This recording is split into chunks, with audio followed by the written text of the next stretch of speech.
La Ducasse date ne fait plus partie du patrimoine immatériel de l'humanité. C'est ce qu'a décidé l'UNESCO, l'Organisation des Nations Unies pour l'éducation, la science et la culture. Et c'est le personnage du sauvage, référence à l'époque coloniale, qui est la raison de ce retrait. Ath, c'est à 48 km de Bruxelles, distance conséquente à l'échelle de la Belgique, mais microscopique à l'échelle de l'UNESCO.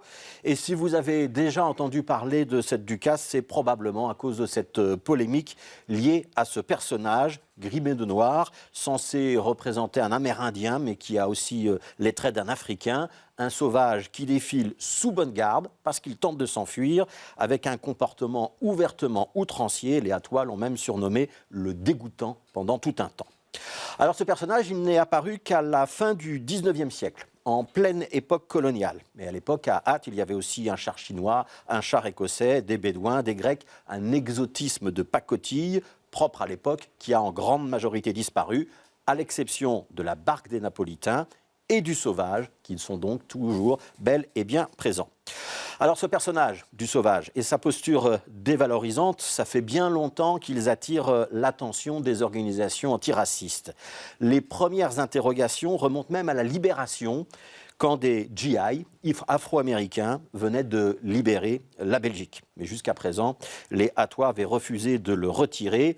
Le dernier épisode en date, c'était la mise en place d'une commission citoyenne qui devait réfléchir à la question, soit retirer le sauvage, soit quitter la liste du patrimoine immatériel de l'humanité.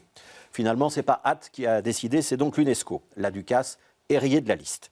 Décision prise à la demande de plusieurs pays africains, dont le Botswana. Et si la Ducasse voulait réintégrer à nouveau cette liste prestigieuse, il faudrait qu'elle ait auparavant retiré son personnage. Ce qui se passe à Ath, c'est en fait la suite logique de toutes ces polémiques sur les blackface, ces visages maquillés de noir, mode lancé par les acteurs blancs pour se moquer de la culture noire aux États-Unis. Y avait-il moyen pour la Ducasse d'Ath de faire évoluer son folklore pour conserver le label de l'UNESCO? Eh bien, à l'évidence, la réponse est oui, parce que le personnage du sauvage, qui n'est apparu qu'en 1873, ce n'est pas le cœur de cette tradition qui remonte au Moyen-Âge. On pouvait donc s'en passer. La tradition, ce n'est pas un bloc fixe et monolithique qu'on ne pourrait pas faire évoluer. On va prendre un exemple d'adaptation qu'on connaît bien en région bruxelloise. La tradition des Noireaux. Ils apparaissent à la même époque que le sauvage, dans les années 1870. C'est une organisation qui, chaque année, au mois de mars, fait la tournée des restaurants pour récolter des fonds en faveur des enfants défavorisés. En 2015, les Noireaux aussi ont été accusés de participer à ce phénomène du blackface.